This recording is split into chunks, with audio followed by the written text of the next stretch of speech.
el doctor José Luis Tapia, economista, catedrático de Economía Política. José Luis, buenos días, gracias por acompañarnos. ¿Cómo estás, Pancho? Muy buenos días.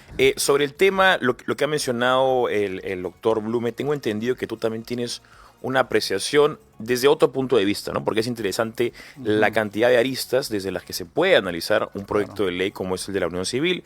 Hemos ya analizado desde un punto de vista más constitucional, habrá que analizarse desde un punto de vista del derecho civil, porque también involucra al Código Civil, se hará desde un punto de vista político definitivamente, porque estos proyectos de ley no ocurren justamente en el momento preciso, sino que hay un cálculo político detrás de los actores involucrados, y también, bueno, hay un punto de vista moral, un punto de vista espiritual, como las personas que nos oyen acá en Radio Betel, muchos de ellos son específicamente cristianos y ya desde la semana pasada han sido bastante determinantes o draconianos a la hora de no aceptar una formación o una desnaturalización del matrimonio a través de un proyecto de ley. Pero hay un punto de vista más que es justamente tu fuerte, que es el aspecto económico. ¿Cómo se analiza desde un punto de vista económico un proyecto de ley como la Unión Civil? Por ejemplo, los arreglos contractuales en economía significa ponerse de acuerdo en algo. Entonces, cuando tú tienes una ley que quiere reconfigurar muchas cosas, entre ellas desnaturalizar el matrimonio, entonces eso cuando se traduce en tema legal, se empieza a ver los costos legales que implica esa implementación del proyecto de unión civil. Una externalidad negativa. Una externalidad negativa, por ejemplo, sería adecuar los padrones de RENIEC a una nueva figura jurídica, en este caso la unión civil. Eso tiene un impacto porque tiene que rehacer algunos procedimientos administrativos, tiene que pagar unas determinadas tasas las personas que van a hacer gestión, y eso tiene un impacto no solamente porque lo digo yo por una opinión, sino que en Argentina, por ejemplo, tiene como 11 años este tema y ha implicado pues gasto de varios cientos de millones de soles. O sea, ¿te refieres a que en nuestro DNI, por ejemplo, ahora tenemos soltero, casado, viudo, divorciado? Ahora va a haber también, tendría que haber una unión civil o una nomenclatura que haga referencia. Entonces eso tiene un impacto, y imagínate qué pasará con los empleadores que tienen una determinación sobre los beneficios sociales. Va a tener que también arreglarse internamente en la empresa. Otras van a litigar, porque seguramente no van a estar de acuerdo, van a haber empleadores que van a querer hacerle juicio al Estado, aquí en la entidad, y eso cuesta dinero. Eso, por lo menos en Argentina, más o menos se equivale a algo así como el 0.1% de su PBI. O sea que se desperdicia dinero en litigios. Claro. Entonces eso va a tener también impacto en la economía peruana, porque se va a tener que reconfigurar todo. Imagínate las compañías de seguros. Las compañías de seguros van a tener que igualmente reconfigurar todos sus procedimientos administrativos, jurídicos, etcétera, para poder adecuarse a la norma de esta unión civil. Y eso implica que de repente, como es un mercado más pequeño esto de la unión civil, seguramente va a subir las primas. Y esas primas van a tener impacto también sobre los costos operativos de las empresas.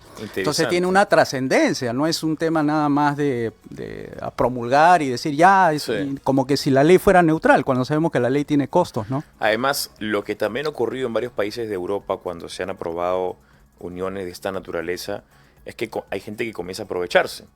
Y no desde un punto de vista del romántico entre dos personas del mismo sexo, sino dos amigos, dos colegas dicen, oye, hay que escribirnos como si fuéramos unión civil, tú te beneficias con mis beneficios laborales, valga la redundancia, porque hay gente que tiene mejores que otros dependiendo el puesto que tiene o la empresa en la que está, y fingimos que nos gustamos y ¿quién nos va a decir algo? Claro, como eso es algo muy personal, muy íntimo, entonces es, bueno, que entre las narices del gobierno para verificar eso va a ser bien difícil, entonces es un tema que no es poca cosa, o sea, hay que tener en cuenta que hay ángulos morales, hay ángulos políticos, hay ángulos jurídicos, y hay que considerar también el ángulo económico para que se vea que esto tiene un costo tremendo, ¿no? Definitivamente.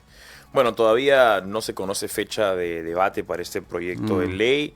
Definitivamente ha habido bastantes objeciones. Recordemos que el Perú es un país mayoritariamente conservador, como ya lo decía el doctor Blume, tiene muchísimo arraigo cristiano, hay un gran número de católicos, un gran número de cristianos, personas devotas en distintas matices, pero igual todos regidos bajo una cultura cristianocentrista. Entonces es difícil una población así que trates de vender la unión civil como si fuera verdaderamente una solución a un problema latente cuando en nuestro país tenemos 80% de informalidad, tenemos una altísima ola de criminalidad, tenemos números desbordantes de anemia, en fin, tenemos problemas de sobra, de mucho mayor importancia, y verdaderamente creo que a la mayoría de peruanos el hecho de que dos hombres puedan declararse esposos no es una prioridad. No es. Absolutamente. Las encuestas dicen que lo primero que le afecta a la gente es el tema de la inseguridad, y segundo, no le alcanza el dinero a fin de mes. Esos Exacto. son los dos grandes temas que hay que conversar, Exacto, no lo otro, ¿no? Yo creo que por el contrario, tener discusiones o proyectos de ley como el de Alejandro Cabero, lo que hace es justamente intensificar esta desconfianza hacia el gobierno central.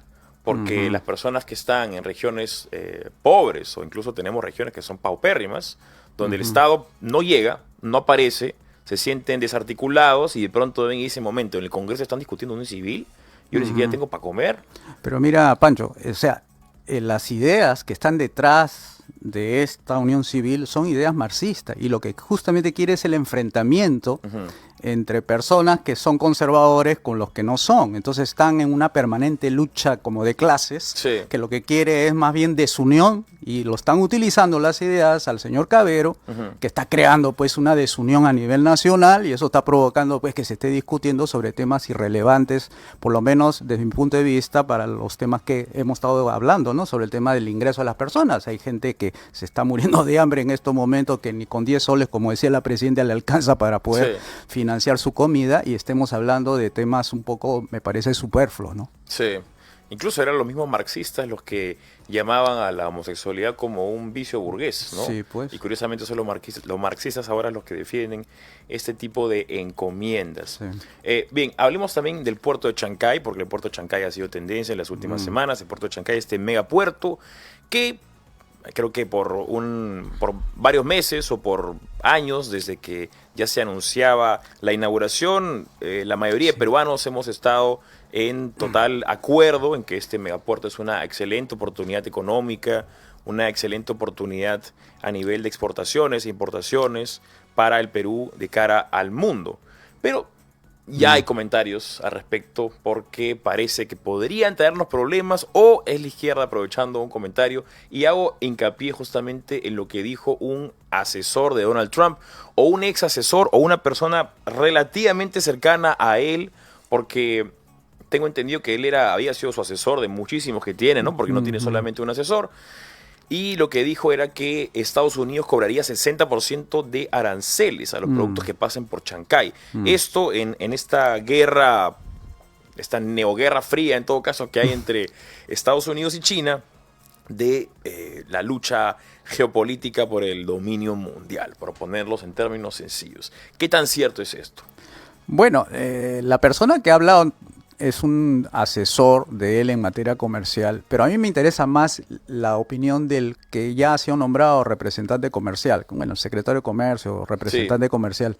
Es importante porque parece ser que es un neoproteccionista, quiere decir que él ve el ángulo cómo hacer que las inversiones estadounidenses lleguen a Estados Unidos, porque dice que desde países como por ejemplo China, Vietnam o otros países donde el costo de mano de obra es barato, entonces pueden enviar los productos más baratos que si lo hiciera dentro de Estados Unidos. Ustedes lo van a hacer así, entonces yo les voy a poner arancel del 60%. Pero el daño, fíjate, no es el daño que le puede hacer al que vende, le hace daño al que compra. En este caso a Estados Unidos tiene sus ciudadanos que van a comprar 60% más caro de lo que debería estar comprando, porque se está haciendo el daño a través de ese arancel que se lo está autoimponiendo el propio país a sus propios consumidores. Lo único que va a hacer un país como Perú es, 33% de la oferta exportable está dirigido a Estados Unidos, pero no es el único cliente en el mundo en el cual se pueden enviar productos no tradicionales como el arándano, digamos, productos que están ahorita haciendo estrellas, ¿no? Pero Entonces, igual es nuestro segundo socio comercial. Sí, por supuesto. Sería un daño relativamente fuerte el hecho de que de pronto los aranceles de los productos tan diversos que enviamos hacia Estados Unidos aumentaran significativamente, ¿no? Lo que está significando esto es, si bien es cierto, pero no toda la oferta exportable. Digamos que el Perú está dentro de un TLC.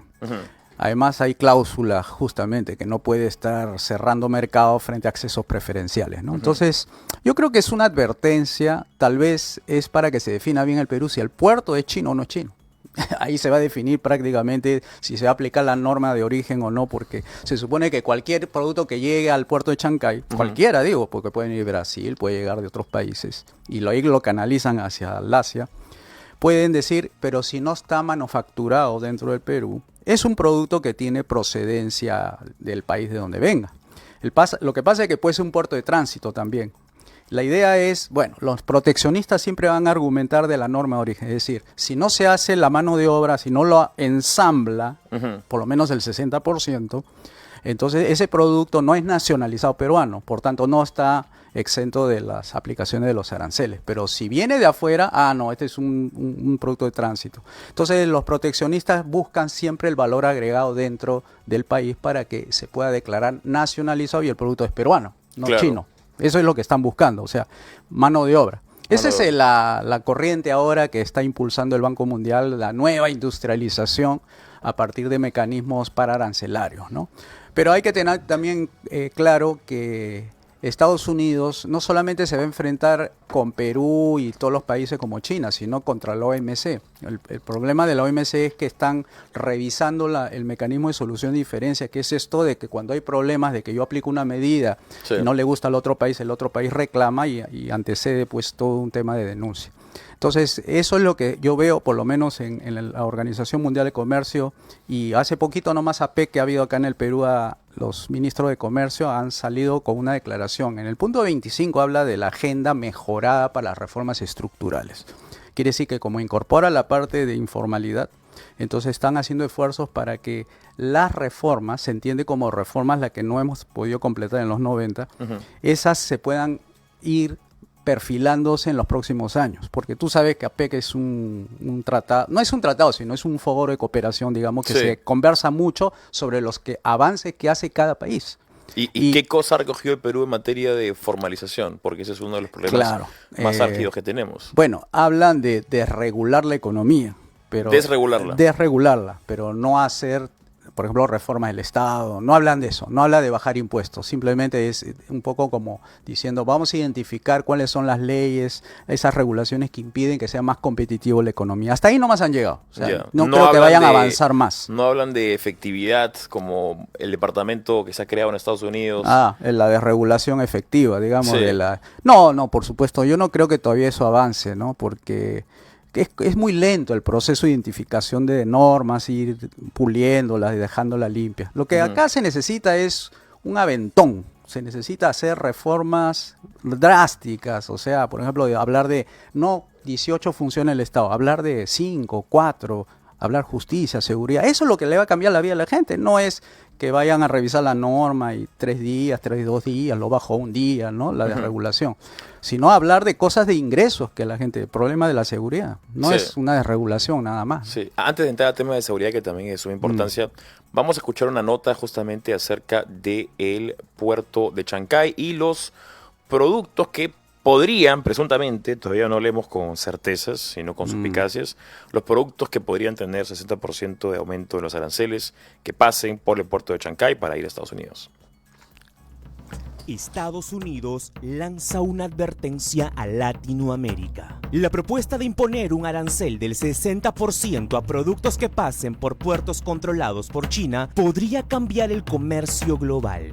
Y es que el asesor de Donald Trump, Mauricio Kleber Carón, sugiere que los productos de países sudamericanos que transiten por el puerto de Chancay en Perú estén sujetos a este nuevo arancel. La idea, frenar el transbordo como un mecanismo que permite reexportar productos chinos desde otros países con tarifas arancelarias más bajas. Tras la guerra comercial con China, Estados Unidos ha mostrado preocupación por el transbordo en puertos de América Latina, tal como México, que ha sido utilizado para eludir aranceles. Pero subirlos por Estados Unidos, ¿será una buena estrategia? Porque el señor Trump, cuando dice lo voy a poner 60% de aranceles, en realidad está castigando a sus propios ciudadanos porque van a tener que comprar los productos con un 60% más de precio para aquellos productos que la gente prefiere por ejemplo, productos chinos. El puerto de Chancay, recientemente inaugurado, busca fortalecer el comercio entre Perú y China, facilitando exportaciones hacia el continente asiático. Sin embargo, expertos económicos aseguran que nuestro país no se vería tan afectado. ¿Cómo puede ser esto posible? No nos afectaría tanto porque como digamos así, en el escenario internacional hay muchos mercados, no todo tiene que ser estadounidense. Algunos productos sí, pero no todo. Así que estamos hablando de un 77% de la oferta exportable puede dirigirse a otros mercados y no necesariamente a los Estados Unidos. Este arancel del 60% no solo es una medida económica, sino también una declaración de intenciones, un recordatorio de que la competencia por el dominio comercial en América Latina está más caliente que nunca.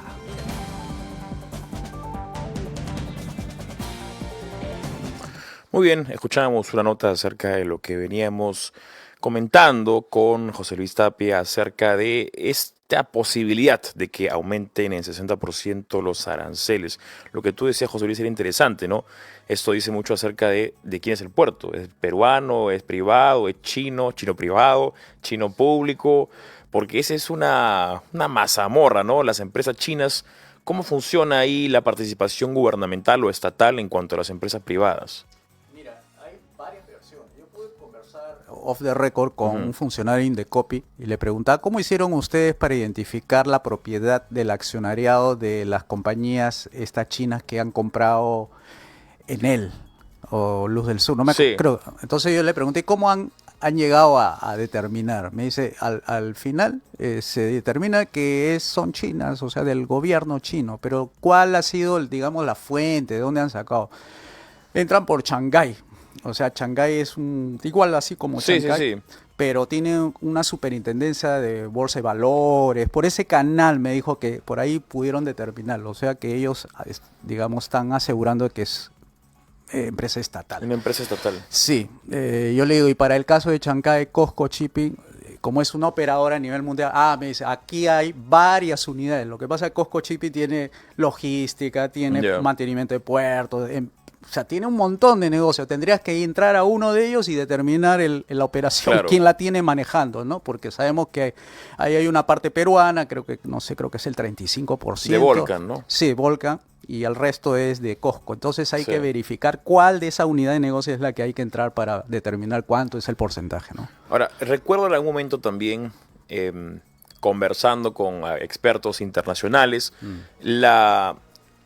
la presidencia de Trump representaba algo positivo para el Perú o países de la región por el hecho de que Trump podría tener políticas internacionales más agresivas en cuanto a la competencia que quiere tener con China. De esta manera, se apuraría en esta carrera geopolítica por también tener inversiones, ya sea privadas o privadas pero impulsadas por el público, para evitar justamente que en esta guerra geopolítica de expansión ideológica o económica o llámese como fuere, China le gane la carrera, ¿no? ¿Podría ser ese un escenario? Que veamos cómo de pronto empresas estadounidenses o inversiones privadas apoyadas, aceleradas, validadas por bancos estadounidenses tal vez o por el mismo gobierno estadounidense lleguen acá al Perú. Mira, yo lo que veo con respecto a Estados Unidos al Perú es que a ellos les preocupa mucho el tema de la interdicción contra las drogas. O sea, creo que es un lenguaje que siempre nos ha puesto ahí sobre la mesa. Es decir, ¿qué están haciendo ustedes para combatir aquí el envío de drogas del Perú hacia Estados Unidos? Claro, que es el principal consumidor del mundo. Exacto. Entonces ahí yo creo que ese es el eje de la discusión. Entonces ahora, que de ahí pase a un tema comercial, va a depender qué cosa haga el Perú con materia de lucha antidrogas. O sea, qué cosa está haciendo efectivamente. Porque el puerto de Chancay puede ser también la vía más fácil también de sacar contenedores llenos de clorhidrato. A lo mejor cada operación comercial puede haber un porcentaje que le puede llamar la atención a Estados Unidos. Entonces, de un punto de vista geopolítico, ¿no? O sea, viéndolo desde el punto de vista de Estados Unidos, ¿qué puede hacer por el Perú? Bueno, así como están las cosas, a mí, por lo menos, no me parece que las inversiones en el Perú vayan, de extranjeros en el Perú, vaya a ser lo que se dice el centro, digamos, de atención mundial para venir las inversiones. Ya. Acá tienen que abrirse muchas cosas, ¿no? Por lo menos la economía todavía falta. Bueno, para comenzar, tener un presidente que no genere inestabilidad. Claro, hay que hacer muchas reformas, Pancho. Esto siempre yo lo vengo repitiendo en todos los programas que puedo. O sea, hay que hacer reformas estructurales, hay que abrir los mercados, hay que desregular la economía, hay que bajarle el tamaño del tamaño de las funciones del Estado. Hay que realizar muchos cambios como para que se vuelva atractivo invertir, ¿no? Como por ejemplo, ¿qué reformas se podría hacer? ¿No? Porque tú eres economista. Sí, claro. Confío en que sí, digamos, tienes las reformas en la mente, pero a veces es prudente hacer doble clic, no solamente decir hay que hacer cambios, sino, ok, ¿cuáles son los cambios? Primero, a ver, con respecto a número de impuestos, tenemos 35 impuestos, 36, yo lo bajaría a 35. O sea, con un solo impuesto. ¿Por qué con uno? Porque ahí financiaría 7 ministerios. Perdón, ¿tú lo bajarías de 36 a 35 o de 36 a 1? 36 a 1. ¿Cuál es el que se queda? IGB. ¿Y todo lo demás?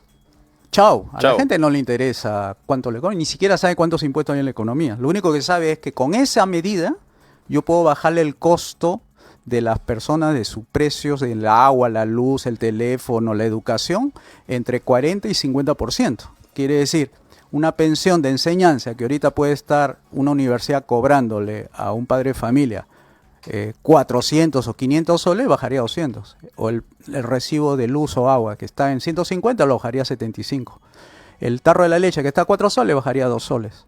El transporte público que está a 2 soles bajaría 1 sol. Entonces eso tiene un impacto significativo sobre la gente. Pero ahí no tendrías que reducir significativamente el tamaño del Estado. Exacto, por ahí va. Paralelo. Exacto. Le dice, me gusta tu idea. ¿Qué tengo que o qué hay que hacer?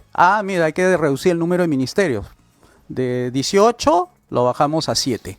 Bueno, ahí tienes mi atención, creo que la atención de muchos radioescuchas de Radio Betel, porque creo que a muchas personas sí les interesa emular un poco la propuesta de Milei, ¿no? De bajarse la mitad o más de la mitad de los ministerios, pero tienes que luchar ahí también contra los ministerios y tienes que luchar contra las consultorías y asesorías y ONGs que se benefician de estos ministerios, porque me imagino que estamos hablando de los mismos ministerios, ¿no? Claro, ¿por qué un burócrata que no aporta nada va a ganar más que una persona en la calle, que aporta con sus impuestos para mantener a uno que está ahí? Por ejemplo, caso Petroperú es increíble. Los puestos de gerente en Petroperú son de 27.000, 28.000 soles. Una empresa quebrada y así ganan los gerentes 28.000, 27.000, 17.000 jefes de área.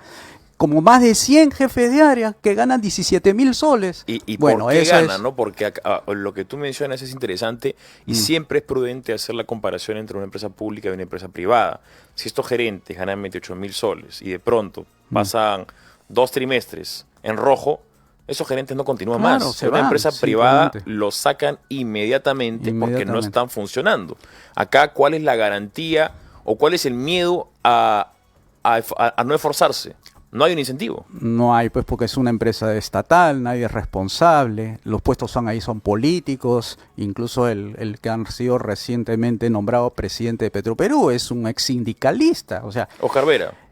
Sí, y además el presidente, Narváez también, sí. es un experto en eso. O sea, cómo mantener una empresa quebrada a flote con recursos del Estado. Entonces, eso es lo que a la gente no le gusta, que su dinero esté siendo utilizado para pagar buenos sueldos cuando ellos ganan 1.200, 1.300 y el que está ahí en Petroperú gana 27.000. Y sobre el caso de Petroperú, que también es de suma importancia porque hay mucho desconocimiento. Cuando se habla de Petroperú, cuando ha sido tema de conversación, cuando ha habido congresistas que han propuesto una forma de privatización, porque Petroperú también tal vez debió haber sido parte de ese paquetazo de privatización en los 90, no fue el caso. ¿Cómo convencemos a las personas de que privatizar Petroperú no va a encarecer la gasolina? ¿O es que sí va a hacerlo? Porque mira, es simple. Petroperú desde hace 4 años atrás tenía una participación del 51% en el mercado de hidrocarburos. Ahora se ha reducido al 21%. ¿Y acaso ha habido desabastecimiento de gasolina, hay cola, no hay gasolina? No, simplemente viene la actividad privada y lo reemplaza al quien deja vacío digamos, ese espacio de mercado. O sea que no pasa nada, más bien Petroperú que se vaya y va a haber 100% privado al mercado y va a haber más competencia. Lo que pasa es que hay que eliminar muchas leyes de hidrocarburos, porque entrar a ese mercado es una serie de regulaciones. O sea, hay más de 82 normas. Yo he podido entrar al sistema peruano de información jurídica y tú pones hidrocarburo y te salen 82 normas que regula, controla, supervisa y sanciona a todos los que entran a ese mercado. Entonces, tienes un problema de accesibilidad. No hay mercado libre en hidrocarburos. Es mentira. En el Perú no hay mercado libre. Es economía social de mercado. Es un mercado controlado. Por eso tienes la informalidad tremenda. 75 en mercado laboral, 45, otros dicen 55 en el PBI. O sea, nosotros ahorita los economistas medimos 900.000 millones de soles el PBI peruano. Sí, pero es el 55%. Y el 45% restante no lo ha contabilizado el gobierno. Eso es lo que algunos dicen, economía ilegal, economía informal. Bueno, es 45%, o sea, debería ser 1.8 billones de soles digamos, de PBI, porque eso es lo que falta, contabilizar. Recuerdo la última vez que conversamos, o la primera vez que conversamos, tú eras parte o de un partido o de una coalición. Movimiento 5 Reformas se llama. Movimiento 5 Reformas. Sí, 5 Reformas. ¿Se han llegado a convertir en partido o están interesados en ser parte de partido? Nosotros hemos entrado al partido Sí Creo. Sí Creo. Sí, ya. De Carlos Spa. Okay. Que ahorita está como submarino, todavía está debajo del agua, ¿no? Ya va a salir dentro de poco. Pero esa es una apuesta que estamos haciendo, o sea, vamos a llevar nuestra plataforma ahí de agenda pública sobre ese partido, ojalá tengamos éxito, ¿no? Y son justamente estas reformas o propuestas los que los caractericen o aquellos que van a llevar sus estandartes. Sí, claro, porque ahí hay un ideario en ese partido y lo importante es que nosotros mantenemos nuestra identidad, ¿no? Como Movimiento 5 Reformas, siempre planteamos las 5 reformas que es la política, la económica, la educativa, salud y pensiones, para justamente darle esta oportunidad al pueblo peruano, porque ahorita estamos hablando de eso que tú me preguntaste, ¿y cuáles serían las medidas más concretas para lo que tú estás proponiendo? Bueno, ya dijimos, queremos un solo impuesto, que con eso sirve para financiar esos 7 ministerios a 82.000 millones de soles, que es lo que necesitamos, no necesitamos más, y ahorita el gobierno quiere 252.000. ¿Para qué? Para que se desperdicien esos sueldos de Petroperú, mientras la gente gana 1.300 soles, ellos ganan 27.000. No, por favor, no me cobres impuestos si vamos a destinar para ese tipo de sueldos y salarios. Y así, para dotarle mejor presupuesto a la policía, porque una de las propuestas es elevar 4 veces el número de efectivos policiales. Ahorita son 142.000. ¿Cómo puedes hacerlo fácilmente? Porque también conversando con expertos en materia de seguridad, el problema está que por un lado hay quienes quieren que los policías se gradúen de manera express y hay otros que dicen, momento, también queremos cantidad, pero siempre y cuando haya un mínimo de calidad, porque tampoco no puedes hacer al caballazo, sacar 50.000 nuevos policías que no van a estar preparados. Sí, por supuesto. Hay que hacer, por ejemplo, todo lo necesario, ¿no? Porque acá el presupuesto es muy magro. El Ministerio del Interior más o menos tiene 15.000 millones de soles, pero se necesita más. A la Policía Nacional le dan 5.000 millones. Es muy poco. Además hay operación de inteligencia, hay que infraestructura, modernizarla, drones, todo lo que requiere es más, se necesita más o menos 4 veces. Entonces estamos hablando de 60.000 millones. ¿Y en qué se gasta esos 60.000 millones? En Petroperú 20.000. O Ministerio de Cultura, que de cultura nada aporta realmente, solamente un par de gente que se beneficia con esos proyectos de cine y que no sé para qué es. Y la gente en realidad de la calle lo que necesita es cosas efectivas, pues cosas de seguridad, que es lo que están pidiendo. Si no, ¿por qué están saliendo la gente a marchar junto a los transportistas? O el caso del ingreso de las personas, ¿no? Ahorita, no acaba de decir la señora Presidente, con 10 soles se puede comer bien, o por lo menos se puede, con 10 soles será el menú de una persona, pero multiplícalo por 4 personas de una familia, son como cerca de 1.200 soles, y no gana un pobre, porque un pobre es 400 soles para abajo. Entonces, es increíble que esto pase así como una facilidad, porque tenemos un Estado que no sirve, y lo que debemos hacer es que sirva, donde la presencia del Estado para nosotros, los liberales clásicos, es que crezca un montón, ¿sabes dónde? Seguridad, justicia y obras públicas. Ahí sí debe crecer el por Estado. supuesto, tiene que estar en cada rincón del país, tiene que haber un policía como era antes, un policía en cada esquina, tiene que haber muchas carreteras, muchos caminos, toda la zona rural tiene que estar conectada con las zonas urbanas, la administración de justicia, más fiscales, más jueces, más labor de, digamos, de seguridad, o sea, necesitamos mucho de eso, eso es presencia del Estado, ¿no? Del transporte, que justamente hay un déficit de infraestructura bastante elevado en el país, ¿no? ¿Qué planteamiento o qué reforma podría hacerse para agilizar el proceso? Porque se quería ahora crear un nuevo ministerio incluso, el Ministerio de la Infraestructura, que presuntamente iba a coger las responsabilidades el de vivienda y otro de transporte y comunicaciones. Pero, ¿qué se puede hacer para satisfacer este déficit de infraestructura en un periodo gubernamental? Por eso hay que reducir el tamaño del Estado y hacerlo crecer donde se necesite crecer. Por ejemplo, necesitamos una entidad que haga la coordinación de las obras públicas para que esta avenida Javier Prado no tenga solamente 3 carriles, sino tenga 5 y tenga que expropiar las casas al costado. O hagamos bypass, así tipo China, que hay como 5 pisos de bypass. Sí. O sea, la modernización, eso tiene que ser una autoridad, obviamente, con fuerza y todo eso. Pero eso requiere de achicar el Estado donde no debe estar ahí.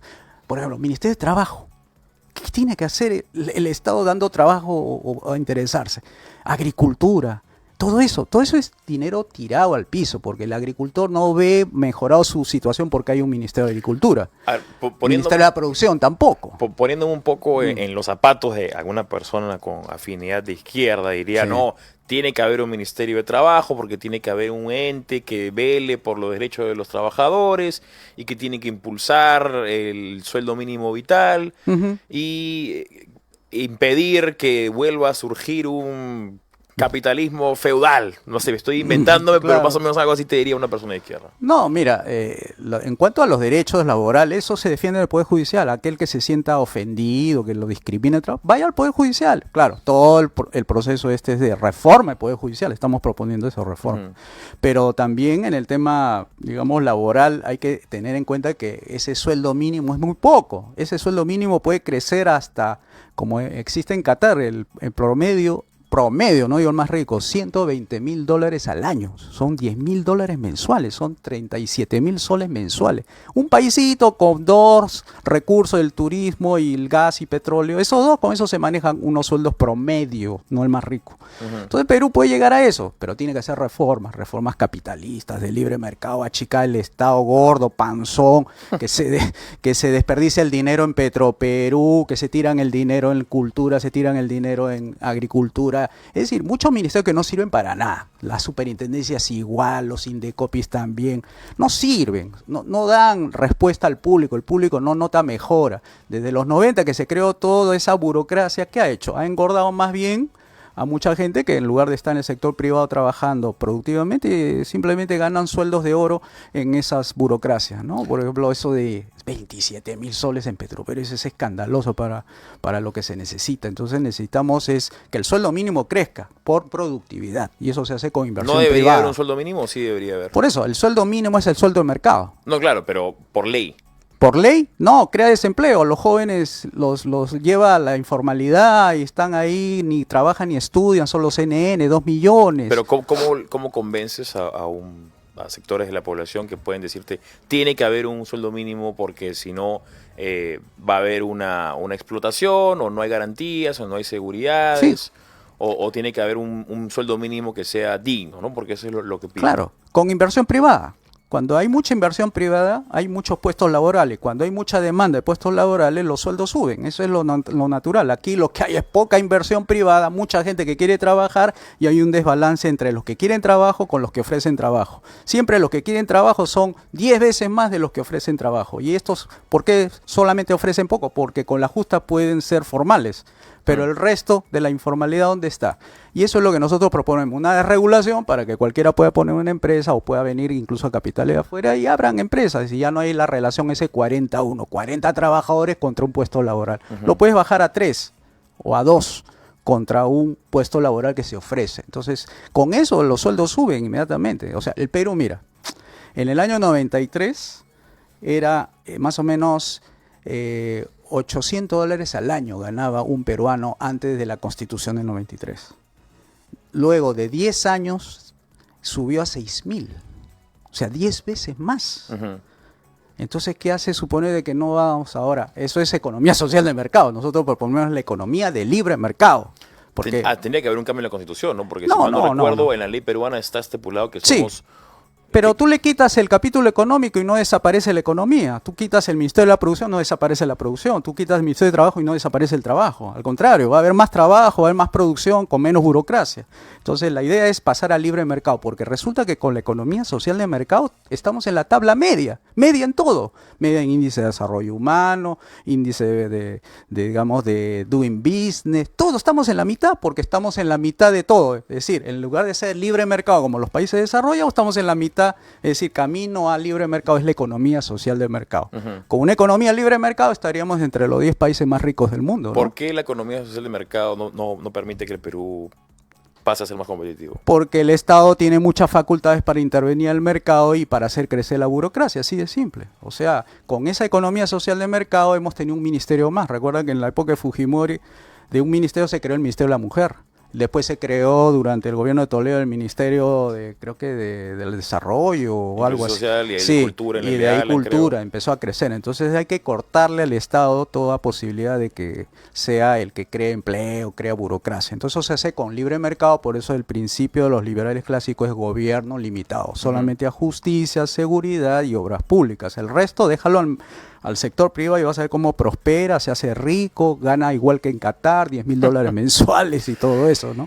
Pero ahí también hay un reto importante, que es convencer a la población de que dejen de ver al Estado como esta figura paternalista capaz de, no solo capaz, sino responsable de solucionar las problemáticas que estén atacando a los peruanos, ¿no? Porque tienes por un lado a la izquierda, Sí. que es muy especialista manipulando lenguajes o narrativas, Claro. y les dice, todos los problemas que tú tienes deben ser resueltos por el Estado, y la razón por la cual no los puede solucionar el Estado es debido a la empresa privada, al gran empresario, al millonario, etcétera. Entonces, ese es el discurso que ha calado en la población. Es un discurso bastante atractivo porque quita de responsabilidad al individuo y se lo echa al colectivo, Así es. a la responsabilidad colectiva. Sí. Y luego finalmente tenemos un país donde se elige a una persona como Pedro Castillo, que a todas luces no era una persona capacitada para ejercer el cargo de mandatario de una nación, pero lamentablemente por este discurso atractivo, fácil de digerir, la gente se lo creyó. Mira, no es por darme al jactancioso, pero de todas las reuniones que he tenido, conferencias que he dictado, han terminado la gente así como diciendo, sí, pues tienes razón. A mí que me den la oportunidad nada más de hablar con las personas justamente que están con dudas si esto va a funcionar o no. Que me den una horita nada más y le dicto una conferencia y, por cierto, van a salir con la duda. Por lo menos eso. Por lo menos eso. Eso, ¿no? Y ahí van a ponerse a investigar si es cierto lo que he dicho o no y veremos experiencias. Entonces, es un tema de comunicación y gracias a tu programa que me permite hablar así de esta manera, con Por una supuesto, seguridad, por supuesto. con una seguridad, porque en esto no soy yo, digamos, de los últimos años. Yo tengo cerca de 32 años en este tema y veo cómo evolucionan las ideas. Ahora más aún ha despertado el interés de la gente en saber más qué cosa es lo que habla Trump, qué cosa es lo que habla Milei, qué cosa es lo que habla el libre mercado. A ver, explícame un poquito más. Entonces hay mucho más interés que antes, ¿no? Sobre el caso Milei, que definitivamente ha despertado una fuerza, tal vez en parte por moda y en parte tal vez por convicción ideológica, de filosofía política, pero el libertarismo ha surgido, ¿no? El libertarismo tal vez no es igual al liberalismo clásico. Sí, así es. Milei es un poco más extremista en el plano económico, aunque tal vez no lo hemos podido ver porque obviamente no es autoritario, entonces tiene otros poderes del Estado con los cuales tiene que contrapesar y no ha podido ejercer su minarquismo de solamente seguridad y solamente justicia, pero igual sí tiene una política de reducción del Estado, ¿no? ¿Es esto una oportunidad para figuras semejantes que puedan brillar en el Perú con las ideas o con el estilo estruendoso y que insulta así Milei? No, mira, esa parte del histrionismo no la compartimos definitivamente. Yo creo que los liberales clásicos no somos gritones. Tú mira a Ron Paul, el senador Ron Paul, que es nuestro referente, o Václav Klaus, el presidente checo. No son gritones, sin embargo han hecho las reformas. Entonces, la pregunta es, ¿se puede hacer liberalismo clásico sin gritar? Sí. ¿Se puede eso hacer de una política? Sí. ¿Se puede hacer con ello un partido político? Sí, sí se puede. Pero hay que, como digo, dar la oportunidad, abrir las ventanas un poco porque no llegamos a los medios tradicionales, pero este medio es importante porque nos permite llegar a gente que no, digamos, no han escuchado nunca qué es liberalismo clásico, ahora lo escucha y sabemos que es a la vez conservador, porque Sí. el libertarismo, tú sabes que tiene esa vertiente progre, esa vertiente del aborto, ¿no? Está a Claro, favor del claro. aborto, a favor del matrimonio igualitario, todo eso es justamente porque Rothbard, ese que arruinó al liberalismo. Tú sabes que ahí en la escuela austríaca, que es lo que hace referente Milei siempre Sí. cuando habla de eso, es que el liberalismo clásico o su vinculación con el liberalismo clásico, la escuela austríaca, la rompió Rothbard. Todo iba bien hasta Mises. Ya. Pero entró Rothbard y habló de la anarquía y que el tema del individuo y que bla, bla, bla, y al final se desligó la escuela austriaca del liberalismo clásico. Así que no podemos tomar como referencia desde Rothbard para adelante, Ya. porque son anarquistas, y anarquismo es igual a socialismo. El anarquismo sindicalista, recuerda que la primera internacional, ¿sabes lo que hicieron los socialistas? Le tiraron una patada a los anarquistas porque le estaban destruyendo su primera internacional. ¿Y el anarcocapitalista, dónde calzaría? Nada, que se quede ahí nada más en las aulas de clase, porque no hagan política, porque la gente se espanta cuando escuchan eso de que el mismo presidente Milei dice, es que la política son de choros, la política es de La gente casta, que la política. Y claro, y él es el jefe de la casta o el jefe del aparato mafioso que dice que los impuestos son un robo. Nosotros decimos los impuestos excesivos son un robo. En cambio él dice todos los impuestos son un robo. Y entonces ¿qué hace él ahí gobernando si está cobrando impuestos? O sea, tiene contradicciones morales muy serias, ¿no?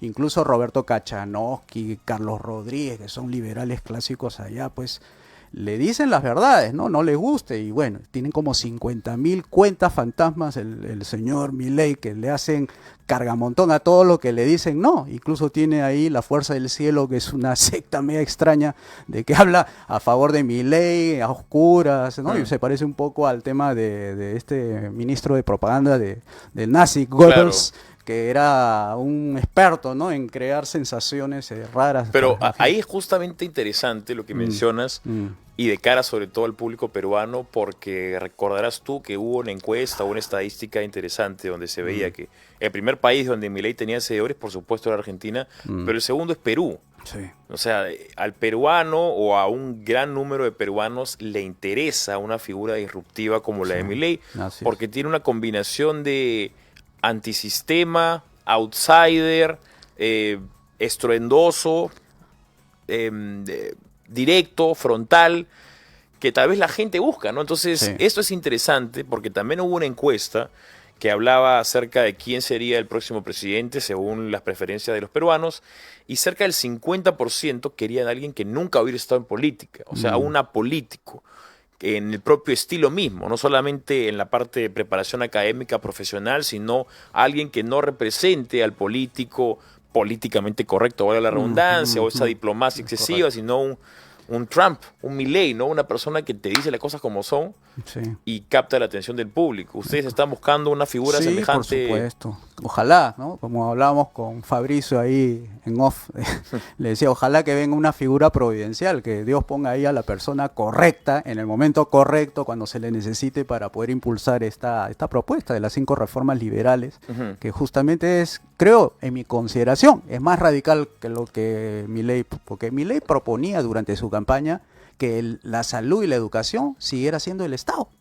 Y nosotros estamos hablando de separación de la educación del Estado. O sea, ni siquiera Claro. es... ¿Por qué? ¿Con los Porque no vouchers quere- de Friedman o cómo? No, más allá, es privatizar, desregular y abrir los mercados en educación. No es solamente voucher. Voucher es administrativo porque necesitamos que los pobres sigan manteniendo a sus hijos ahí en los colegios.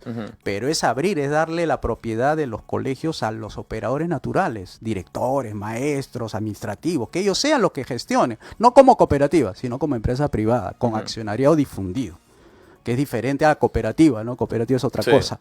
¿Esto es para qué? Para que ellos lo operen y saquen, digamos, adelante, ¿en base a qué? A otro ingreso, no solamente el ingreso de maestros, sino ingreso como propietarios del colegio. O sea, tendría doble ingreso. Interesante esa propuesta del sistema de educación, ¿no? Porque hemos visto acá que se han planteado algunas reformas justamente de los vouchers, que es más como un proceso para el camino a la privatización. Sí, ¿no? es una manera... administrativo. Aquí ha sido administrativo Sí. el asunto. Eso por darle nada más una seguidilla. Pero nosotros es revolucionario porque estamos separando y así evitamos que nuestros niños sean adoctrinados desde el Ministerio de Educación con Ojalá. ideología de género. Interesante. Definitivamente vamos a conversar de eso en otra oportunidad con el doctor José Luis Tapia, economista y catedrático en economía política. José Luis, siempre un placer conversar De contigo. nada, Pancho. Muchas gracias por la invitación. Con eso los dejamos y ahora viene Fabricio Escalante.